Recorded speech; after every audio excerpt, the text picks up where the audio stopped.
जी आए तो सारे के सारे मैं इनका सबसे पहले यहाँ पहुँचने पर हार्दिक अभिनंदन करता हूँ।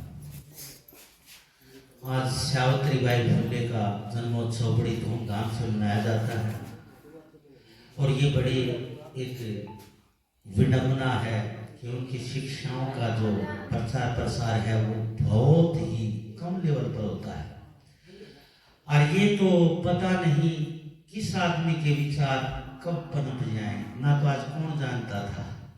आज ये भी हमारा सौभाग्य है कि पहली बार यहाँ ट्रस्ट की ओर से पहली बार सावित्रीबाई फुले की जयंती जो हम मना रहे हैं, इससे पहले बाबा ज्योतिबा फुले की जयंती मनाई थी। तो संत महात्मा जो आते हैं वो अपना अनुभव लेके आते हैं।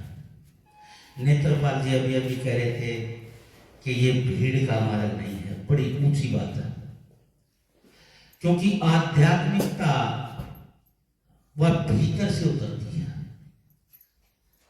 सुभाष जी जो बता रहे थे ये बहुत ही मैंने सुना है कि संस्कृति आयाम में बहुत अच्छा कार्य करते हैं। मैं भी संस्कृति प्रमुख हूँ सुभाष जी और धर्म जागरण मंच में काम करता हूँ और जो ईसाइयत में जा रहे हैं उनको घर वापसी का कार्य कई जगह में करता हूँ, लोगों को कुछ पता नहीं होगा। तो इसीलिए जो संस्कृति का जो काम करते हैं वो बहुत ही उच्च कोटि का काम करते हैं और संत महात्मा जो भी आता है वो एक परमात्मा का ही रूप होता है। मैं ये भी बता देता हूँ, कहते हैं ना संत और भगवंत में तनिक ना देख विचार और संत की महिमा अपरंपार। चाहे कोई भी देवी शक्ति है, देवता है, सभी का रूप अलग अलग हो सकते हैं लेकिन उनका विचार एक ही होता है, वो अलग नहीं होता। वो कभी किसी रूप में पैदा होता है, कभी किसी रूप में पैदा होता है। जैसे कहते हैं ना राम आए, उनकी एक मर्यादा थी, वो मर्यादा से पार हो गए। श्री कृष्ण जी आए, उनकी कर्म क्षेत्र देखो, आध्यात्मिक क्षेत्र देखो, तो वो उनके अनुभव से लोगों को उन्होंने जागृत किया। और ये भी मैं बता देता हूँ, सैकड़ों वर्षों की दास्तान के बाद भी यहाँ आकर के, और उस समय इतना जाति पर था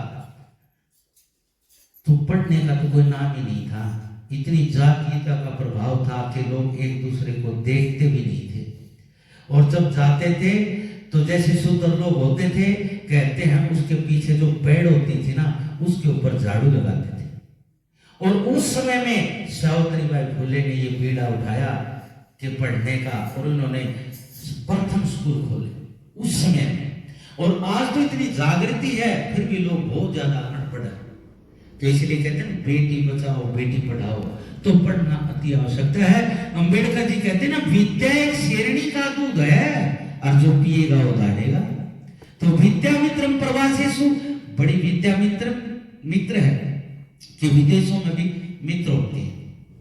तो इसीलिए संतों का जो मार्ग है, मैं तो ये कहता हूँ होता तो किसी विशेष के लिए है, लेकिन बात ये है राम जी की बात आती है ना, कलयुग केवल नाम आधारा, सुमर सुमर नर उतरो पारा। बड़ी आसान भक्ति है अगर राम का नाम लो। तो इसलिए जैसे दीक्षा कहते हैं ना, मैं तो कई बार मुझे याद हूँ कि सुबह राम, दिन में करो दबा की काम और रात में करो आराम। बिल्कुल छोटी भक्ति का नुकता। तो इसलिए एक वाणी का माध्यम से मैं बताता हूँ।